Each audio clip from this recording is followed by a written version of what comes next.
Hi, friends. Here we are, chapter 7, called Peeping. If you remember from yesterday, Nana walked in the room and busted them jumping on the big bed, and the pillows had broken open and feathers were flying everywhere. Let's see what happens. After a while, the Nana took us back to Lucille's room. Me and Philip, Johnny, Bob got in our sleeping bag speedy fast. Then that Grace got in her sleeping bag too, and Lucille got into her softy bed. Not one more peep out of you girls, said Nana very grouchy. Do you hear me? Not one more peep. She turned off the light and shut the door. I stayed quiet a real long time, 'cause I was scared of that woman, that's why. All of a sudden I heard a teeny voice.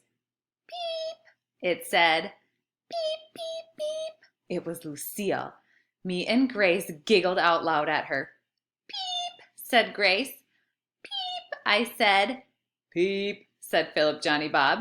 Then pretty soon all of us were peeping all over the place. Peep, peep, peep, peep, peep, peep, peep, peep. Lucille kept on peeping louder and louder and louder. Peep, peep, peep, she said. Also, she was giggling very hard. Finally, me and Grace sat up in our sleeping bags and stared at that girl. Lucille is peeping out of control, I said to Grace. Maybe she's overly tired, I said. Overly tired makes your brain go silly. Peep, said Lucille. Peep, peep, peep, peep, peep. Just then Lucille's Nana opened the door again. Silence, she yelled real scary. Shivers came on my skin. Then all of us quick crawled under our covers again, and we closed our eyes and we didn't say another peep. Yikes.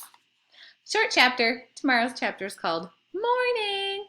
So I wonder if the girls finally made it through the night sleeping, huh? We'll find out tomorrow. Bye, friends.